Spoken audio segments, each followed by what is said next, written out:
மற்றவங்களை பார்க்காதீங்க, மற்றவங்களுடைய வார்த்தையை கேட்காதீங்க. சில மனிதர்களுடைய வார்த்தை நம்மையும் ஆண்டவருக்கும் உள்ள ஒரு பிரிவினையை கொண்டு வந்து விடும். அல்லேலூயா. நல்லா ஆராதிச்சிருப்போம், நல்ல கர்த்தரை தேடி இருப்போம், நல்ல கர்த்தரை துதிச்சிருப்போம், ஆண்டவருக்கு நமக்கு நல்ல ரிலேஷன்ஷிப் இருந்திருக்கும், நல்ல சபையோடு ஐக்கியப்பட்டு அநேக காரியங்களாக சபைக்கு தோள் கொடுத்திருப்போம்.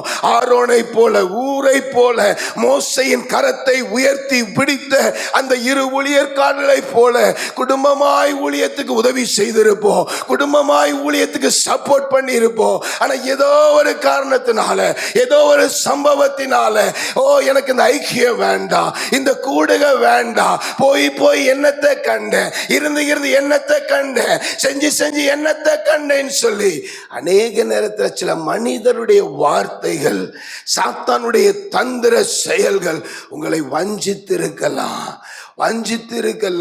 இன்றைக்கு அநேக சூழ்நிலையில சாத்தான் உங்களை தனிமைப்படுத்துவதற்கு காரணம் உங்களை ஆண்டவருடைய சமூகத்திலிருந்து வேறு பிரிப்பதற்காக.